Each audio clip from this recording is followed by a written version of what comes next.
Hey, so this is building tutorial number 1. We are going to be doing just a little description of the studio. So if you look around, it might look a bit confusing at first, but that's kind of how it looks for everyone. You kind of get used to it after you use it for a while. But I'm going to be explaining everything, or like the main things that are on this page. So basically, the tabs that you're going to probably want to have open are the properties, which are these things down here. Output, that's gonna help a lot. Toolbox, it's not necessary, but like it's helpful sometimes.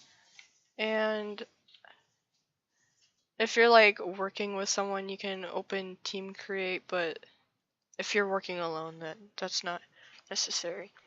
So in here, we have the first, you can make a part by pressing that button. It makes a little part. You can make different types of parts, like wedges, cylinders, spheres, just normal blocks. And then you can use the select tool, which I have selected right now, to select things, and you can click and drag them if you want to. There's also the move tool, which you can use to like, where you don't need to just click and drag it, you can like actually move it like normally. You can use a scale tool, which makes it so that you can resize things, or you can use the rotate tool, which obviously rotates things. So there's then this toolbox thing, which is like a shortcut to open the toolbox. I'd recommend not using the toolbox that much because it's full of free models, which are things that other people made, and this building tutorials to make things that you want to make, not other people. Here's the part thing. Here's material. You can select a part and then go into material and choose one of the materials to change the material of the object that you have selected.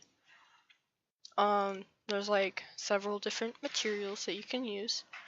And then next one over, there's color. You can change the color of the selected material or selected brick that you have. And then we have these three things. Lock or group makes it so that you group it together. It's like, let's say you have two parts. You select both of them by holding shift and selecting both of them, and then you can click group and then it groups them together, and then they're basically kind of one thing.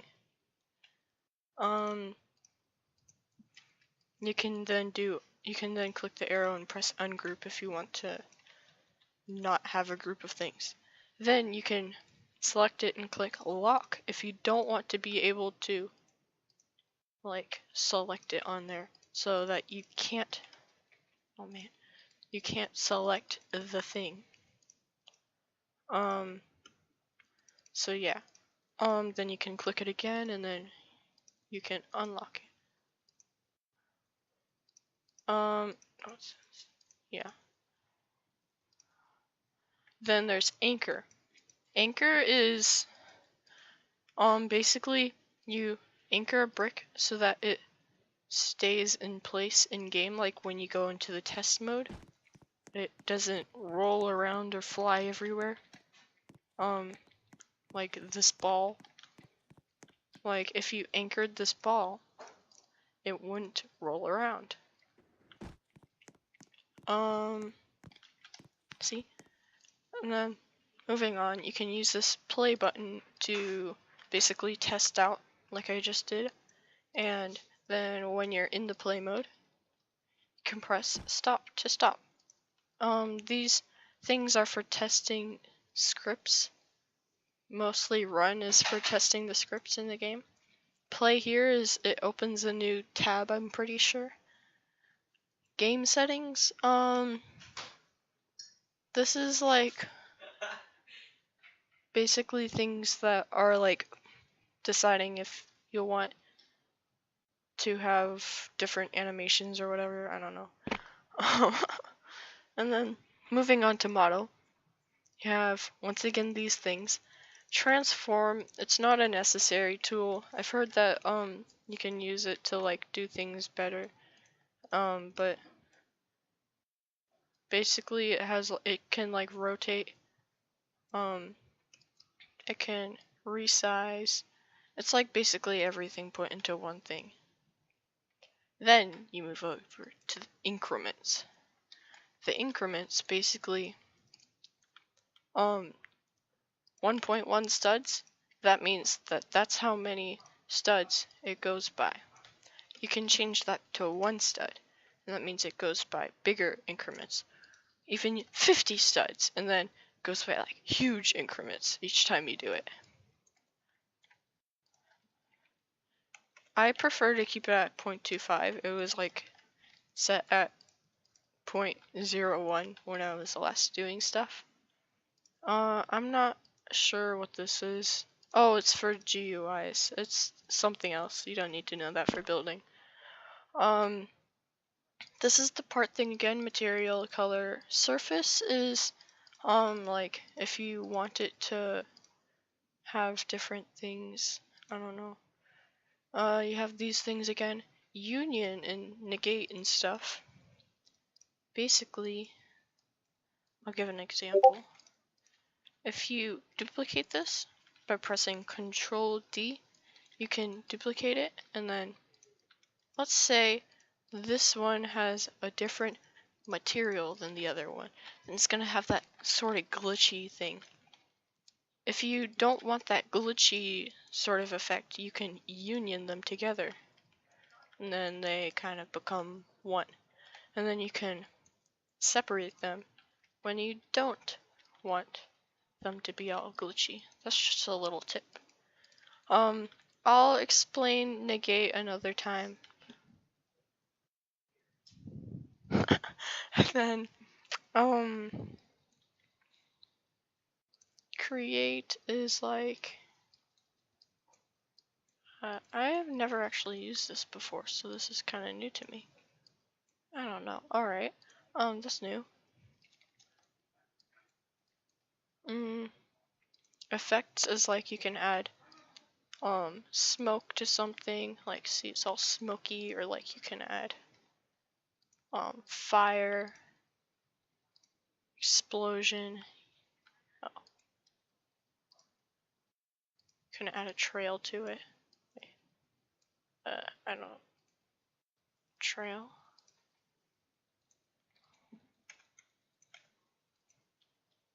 Yeah. Oh, I just realized I never explained the properties menu.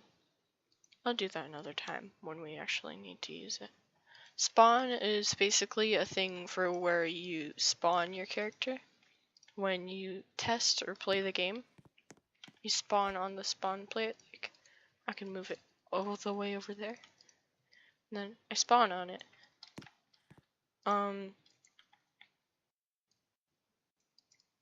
Then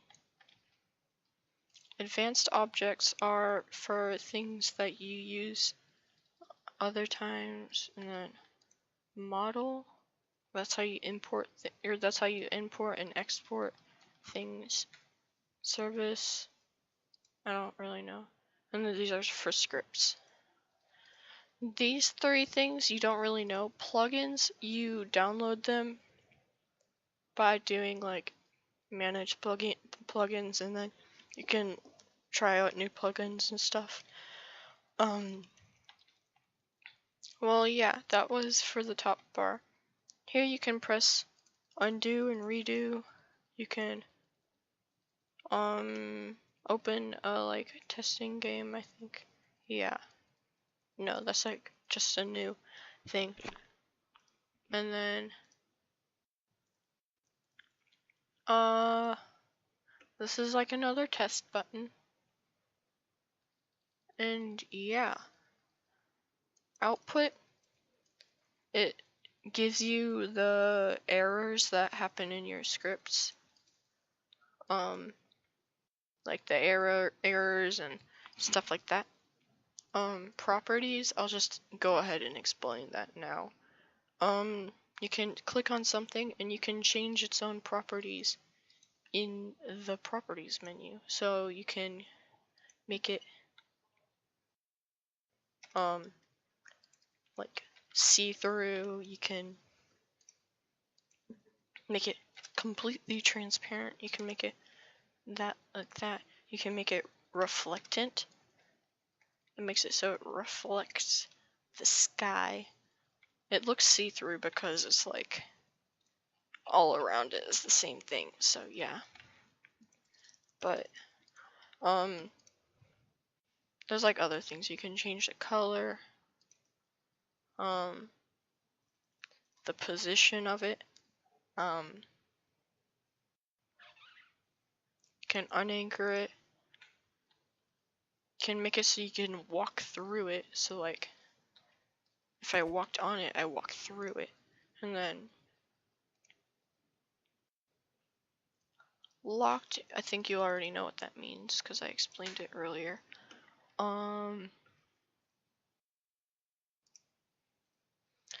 For different types of bricks, there's different properties. There's the surface things.